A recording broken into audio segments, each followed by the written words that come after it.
Le PDG de Monoprix est mon invité ce matin dans Les Échos. Bonjour Régis Schultz. Bonjour. La dernière fois que je vous recevais dans mon émission, c'était le 3 avril dernier et on avait parlé du projet de lancement d'une boutique Monoprix sur Amazon Prime Now. La boutique est désormais ouverte depuis début septembre à peu près. 2 mois plus tard, quel premier bilan ? Alors, elle est ouverte depuis le 12 septembre et le premier bilan, c'est qu'on fait entre 2 et 3 fois les prévisions qui avaient été construites par Amazon, donc qui se basaient sur leur expérience dans d'autres pays européens et pour d'autres enseignes. Oui. Et on fait beaucoup mieux. Et puis, je dirais que la plus belle reconnaissance pour Monoprix, ça a été le fait que le lendemain de l'ouverture, sous la demande, Amazon a dû fermer la boutique pour quelques heures parce qu'il n'était pas capable de fournir en termes de livraison. Et on a eu un magnifique écran qui disait « Paris adore Monoprix ». Et je pense que ça, il n'y a rien de plus beau et c'est vrai.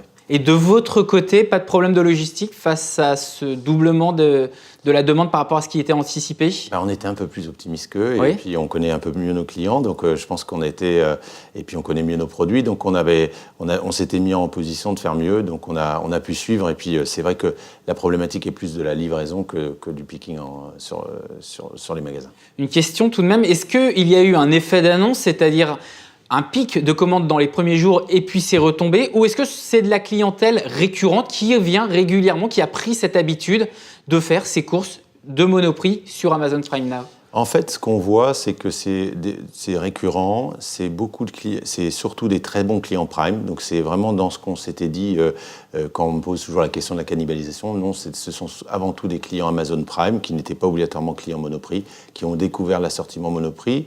L'autre chose qui est à noter, c'est une très forte proportion de produits à la marque propre Monoprix, Monoprix Oui. Gourmet, Monoprix Bio. Et donc voilà, donc c'est vraiment ce qu'on s'était dit avec Amazon, c'était la possibilité d'offrir aux clients d'Amazon le choix et la qualité des produits Monoprix. Lorsque vous étiez venu la dernière fois dans l'émission, je vous avais posé une question. Ne craignez-vous pas d'être un jour vampirisé par Amazon, c'est-à-dire que vous les aidez à se lancer dans l'alimentaire en France jusqu'au jour où, peut-être, on ne sait pas, ils pourront se passer de vous. Et justement, hier soir, on apprend que Amazon lance une boutique à destination des petits producteurs de l'alimentaire en France.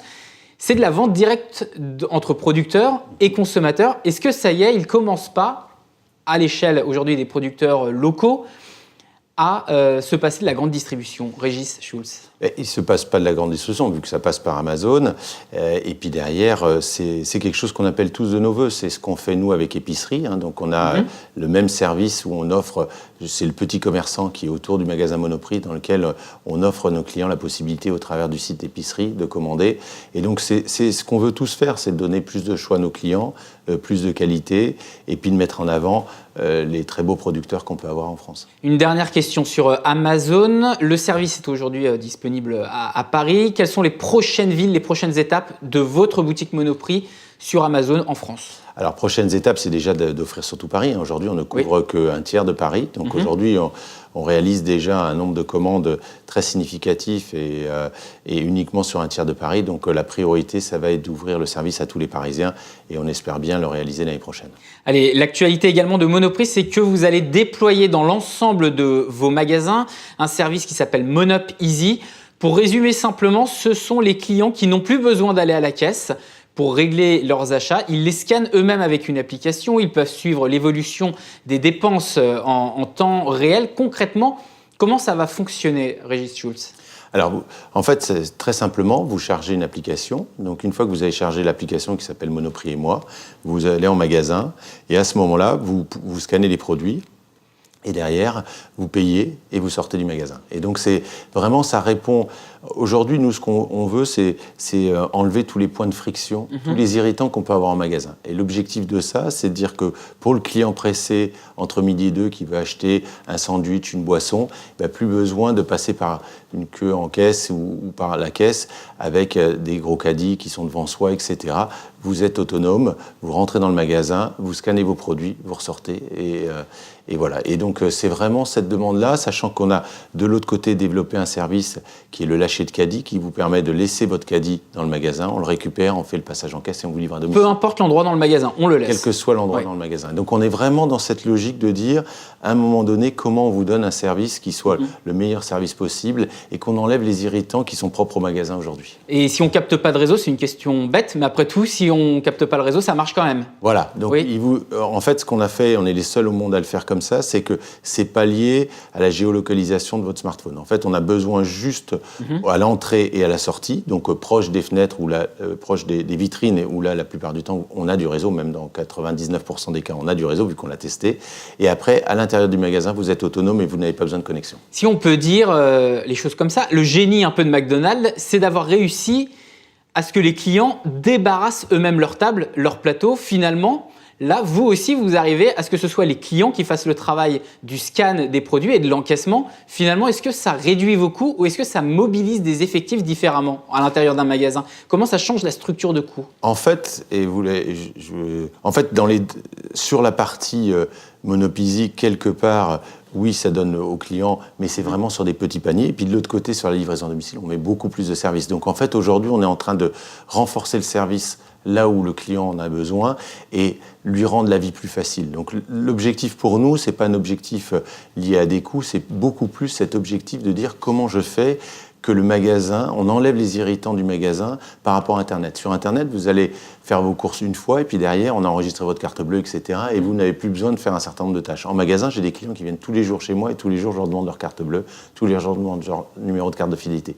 L'objectif, c'est de resimplifier le magasin, d'enlever ces points d'irritation qu'on peut avoir en magasin et bien évidemment de remettre un maximum de services là où le client en a besoin et en particulier sur les gros caddies où on fait l'ensemble du travail pour vous, c'est-à-dire qu'on récupère votre caddie, on fait le passage en caisse et on vous livre à domicile. Allez, tout dernier sujet, cette fois-ci, législatif et un peu politique également. Il y a déjà des monoprix qui ouvrent le soir.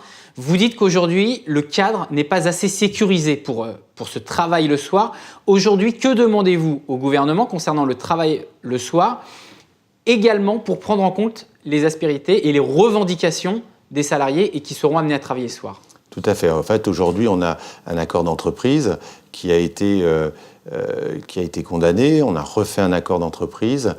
Aujourd'hui, il faut savoir que dans le commerce, c'est 40 000 emplois qui sont de soirée, entre 21h et 22h. Donc, ce n'est pas du travail de nuit, mais simplement la législation française a surtransposé la législation européenne et a considéré que le travail de nuit commençait à 21h. Et nous, ce qu'on demande, c'est resimplifier la loi, de faire que le travail de nuit, qu'on enlève cette surtransposition européenne. Donc le gouvernement et le législateur, à l'occasion, au travers des lois qui sont en discussion sur des surtranspositions des dispositifs européens ou la loi Pacte, de redonner de la liberté au commerce et surtout de faire qu'on puisse accueillir avec du personnel nos clients dans le magasin. Parce que ce n'est pas les magasins qui doivent fermer. On n'a pas le droit d'employer du personnel. Et derrière, quelque part, Internet est ouvert. Derrière, moi, je peux mettre un vigile dans le magasin. Donc, je peux ouvrir mon magasin avec un vigile. Et donc, j'enlève quelque part tout ce qui fait la valeur de mon magasin. C'est le service, c'est ces employés qui sont mieux payés que durant la journée. C'est du pouvoir d'achat en moins. Et donc, ce que je demande, c'est juste d'avoir du bon sens et de faire le nécessaire pour sécuriser quelque chose où on a un accord avec nos organisations syndicales. Et derrière, on a une loi qui peut être interprétée selon les juges, parce qu'on a gagné une fois, on a perdu une fois, on a gagné une fois. Donc aujourd'hui, qui est réinterprétée, on demande juste de la clarification et de donner au commerce physique, qui est générateur de 3 fois plus d'emplois que le commerce électronique, les mêmes possibilités. Des salariés mieux payés lorsqu'ils travaillent le soir, vous, à quel niveau à peu près ? Alors, selon les heures, mais on est sur des majorations à peu près de 30%. D'accord. Merci Régis Schultz d'avoir été mon invité ce matin dans Les Échos, je rappelle, PDG de Monoprix.